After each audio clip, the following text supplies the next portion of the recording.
प्रिय भक्तों, स्वागत है आपका हमारे YouTube चैनल सत्संग संध्या में। भक्तों, हनुमान जी को तो सब कोई जानता है कि वह भगवान शिव के 11वें रुद्र अवतार है, लेकिन क्या उसके पूछ के बारे में जानते हैं कि वह किसकी अवतार है और वह कौन है? आइए आज जानेंगे कि आखिर उसकी पूछ कौन है और किसकी अवतार है। मित्रों, एक बार की बात है, कैलाश पर्वत पर मां पार्वती अपने दिन भर की पूजा अर्चना में व्यस्त थी। तभी उन्हें रावण आता हुआ दिखाई देता है। पार्वती जी ने भगवान शंकर से कहता है कि भगवान, आपने इस भक्त को कैलाश पर्वत पर आने से मना कर दीजिए, वरना किसी दिन मैं इसे क्रोध की अग्नि में भस्म कर दूंगी। क्योंकि जब भी यह आता है मैं बहुत असहज में पड़ जाती हूँ। ये बात मुझे बिल्कुल भी पसंद नहीं है। आप इसे समझा दीजिए और कह दीजिए कि यह कैलाश पर्वत पर नहीं आए। शिव जी जानते थे कि पार्वती सिर्फ उसके वरदान की मर्यादा रखने के लिए रावण को कुछ नहीं कहती है। वह चुपचाप उठकर बाहर आकर देखता है।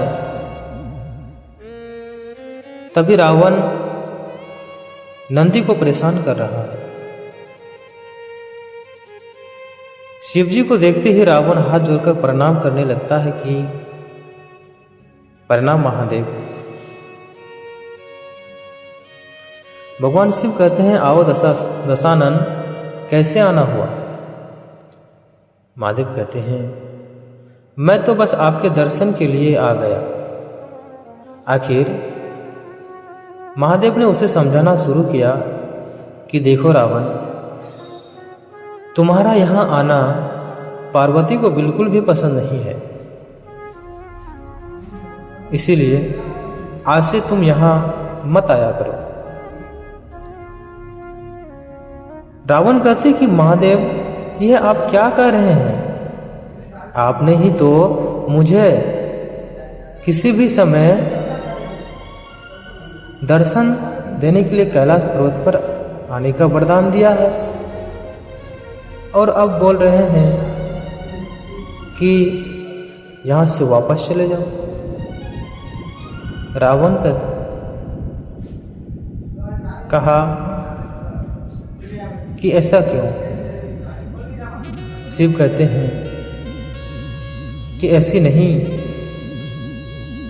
बात नहीं है, लेकिन तुम्हारे क्रियाकलापों से पार्वती बहुत परेशान है, और किसी दिन उसने अगर तुम्हें श्राप दे दिया तो मैं भी कुछ नहीं कर पाऊंगा। इसीलिए बेहतर यही होगा कि तुम यहाँ पर नहीं आओ। रावण कहते हैं कि फिर आपका वरदान तो मिथ्या हो जाएगा महादेव। भगवान शिव कहते हैं कि मैं तुम्हें आज फिर से एक वरदान देता हूं। जब भी तुम मुझे याद करोगे मैं स्वयं तुम्हारे पास आ जाऊंगा, लेकिन अब तुम किसी भी परिस्थिति में यहां पर मत आना। अब तुम जाओ, नहीं तो पार्वती रुष्ट हो जाएगी। रावण चला जाता है। समय बदलता है। जब हनुमान जी रावण की स्वर नगरी को जलाकर राख कर देता है और रावण उसका कुछ नहीं कर पाता है, तो रावण सोच में पड़ जाता है कि आखिर उस हनुमान में कितनी शक्ति आई और वह इतनी शक्ति आई कहां से? परेशान होकर वह महल में स्थित शिव मंदिर में जाकर शिव जी की प्रार्थना करता है। कहता है, जटाट विगलज्य प्रवाह पावित स्थले गले वल्लम्ब लंबितां भुजंग तुंगम लिकाम। उसकी प्रार्थना से शिव प्रसन्न होकर प्रकट होते हैं। रावण अभिभूत होकर उनके चरणों में गिर पड़ता है। शिव जी पूछते हैं कि कहो दशानन, कैसे हो? रावण कहते हैं कि आप अंतर्यामी हैं महादेव, सब कुछ जानते हैं प्रभु। एक अकेले बंदर ने मेरी लंका को और मेरे दर्प को भी जलाकर राख कर दिया। मैं जानना चाहती हूँ कि यह बंदर जिसका नाम हनुमान है आखिर कौन है? और प्रभु उसकी पूछ तो और भी ज्यादा शक्तिशाली थी कि किस सहजता से मेरी लंका को जला दिया। मुझे बताइए कि यह हनुमान कौन है? शिव जी मुस्कुराते हुए रावण की बात सुनते रहते हैं और फिर बताते हैं कि रावण, यह हनुमान कोई और नहीं, यह मेरा ही और दूसरा रुद्र अवतार है। विष्णु ने जब यह निश्चय किया कि वह पृथ्वी पर अवतार लेंगे और माता लक्ष्मी भी साथ ही अवतरित होगी, तो मेरी भी इच्छा होगी कि मैं भी उनकी लीलाओं का साक्षी बनूं। और जब मैंने अपना यह निश्चय पार्वती को बताया तो वह हट कर बैठी कि मैं भी आपके साथ चलूंगी। लेकिन यह समझ नहीं आया कि उसे इस लीला में किस तरह भागीदारी बनाया जाए।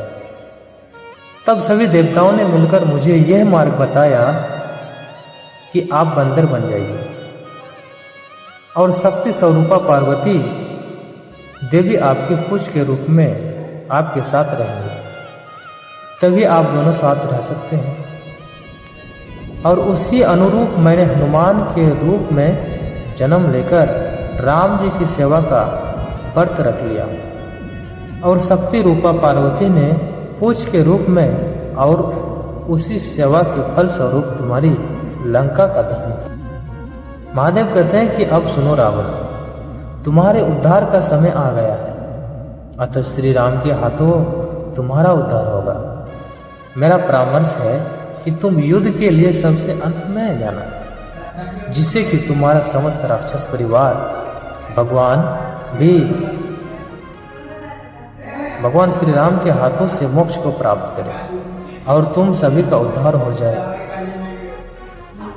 रावण को सारी परिस्थिति का ज्ञान होता है और उस अनुरूप वह युद्ध की तैयारी करता है और अपने पूरे परिवार को राम जी के समक्ष युद्ध के लिए पहले भेजता है और अंत में स्वयं मोक्ष को प्राप्त होता है।